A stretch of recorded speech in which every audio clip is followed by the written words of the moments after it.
What's up, guys? Eric Prey, Philip Stone, Table Rock Fishing Intel, Focus Fishing Guide Service, Stone's Guide Service. Got another weekly fishing report for you for Table Rock. It is Monday, January 18th. I've been on the water a little bit. It's been kind of cold. Been doing a little trout fishing too, but we just got off the water. Had a pretty good morning, and actually a really good morning down here by the dam. Yes. As far as our lake level is concerned, we're at 915.6, so they are dropping the lake level, getting it closer to normal. We do have a lot of current, and that has definitely repositioned the fish and changed the bite a little bit, but we kind of figured them out this morning. We'll share that with you here in a little bit.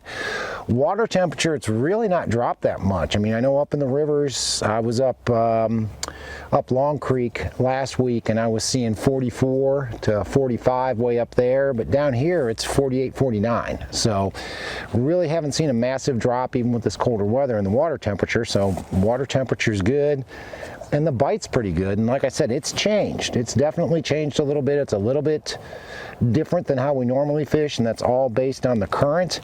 And the best way to stay on top of that, you know, I'm going to say this, is that you need to become a pro member of Table Rock Fishing Intel and take advantage of all of the information that we're going to have on there every day. We've got daily reports, we've got weekly reports, we've got the maps, we've got feature videos, we've got a ton of information on there for you to help you find and catch more fish here on Table Rock. So check out Table Rock Fishing Intel if you haven't done so already. But if you're going to come down, fish the lower end of the lake where we are today, our best bite was deep. I mean, we caught them anywhere, overall depth, gosh, I think the shallowest we fished was about 35. Yeah.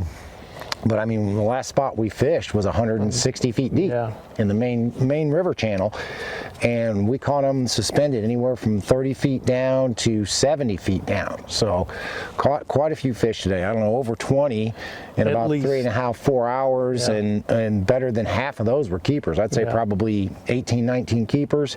No real giants. I mean, Phil had a nice 3-pound spot. We had a couple other spots that were pretty close to 3 pounds. Never really caught anything but spots today, but they were fun, they were biting, it was a good day. And we caught them on using a swim bait, using the Kitech 2.8 on a jig head, caught them on a scuba spoon, and we caught them on a Rapala jigging rap. Most of them are on the main lake. You know, normally we talk about this time of year fishing back in creeks, but pretty much everything we caught today was on the main lake. And that's because of the current, and that's because it's drawn all those shad out into the main lake. Everything we caught, would you say everything was on points for the most part? Most everything on points, you know, around some trees, but the big deal is, like Eric said, you've got to have the shad. They are keyed in on those shad right now, big time. Yep, we even ran back into a couple of creeks, and you'd get about not even a quarter of the way back into a creek, and the shad would just disappear. Gone. They were all sucked out in the mouths of the creeks and on those main lake points in the mouths of the creeks.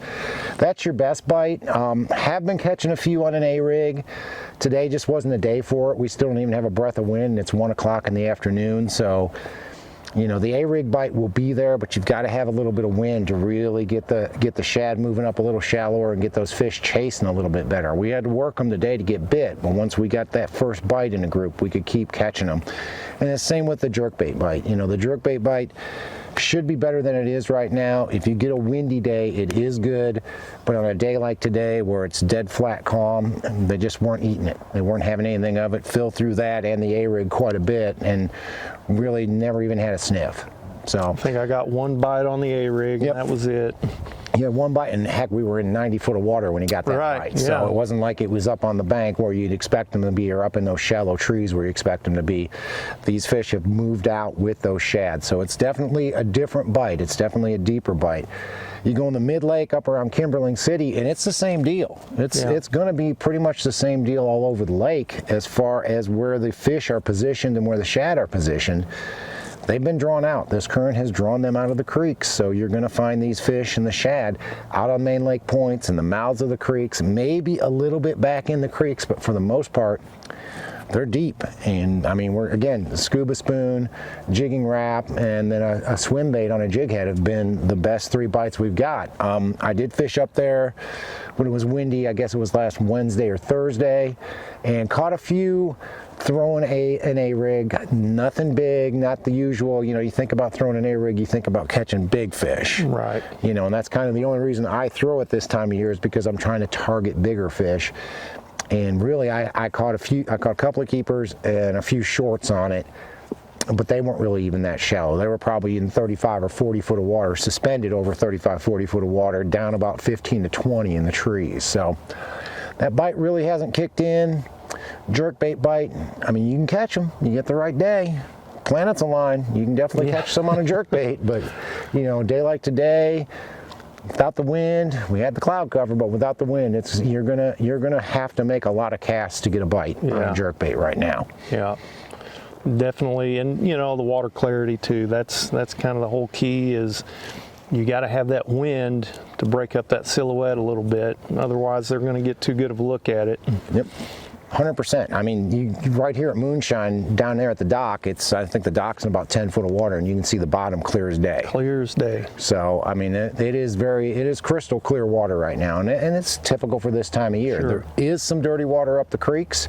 If you go up the James, you can find some dirty water. It's just a slight stain. It is not a heavy stain, but you can find them up the James, and then you get up there and you got some wind and some cloud cover, you can catch them on an A-rig up the James. You know, was up there, I don't know, Wednesday or Friday, I don't know, one of the days last week I was up the James and caught them on an A-rig. Had a decent day, but again, I'm not catching a lot of big fish on it, and they're deeper than I expect them to be.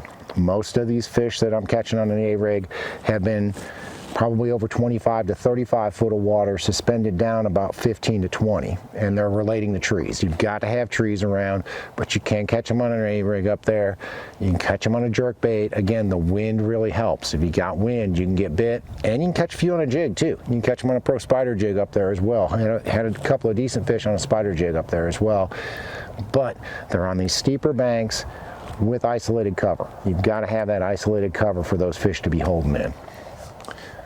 Go up in the White River, same sort of deal. The deep bite's definitely king up in the White River. You know, whether it be the scuba spoon, the jigging wrap, or a swim bait, or even a drop shot rig, that has been the #1 bite up there. Again, most of the fish are going to be out on the main lake. It's kind of a recurring theme.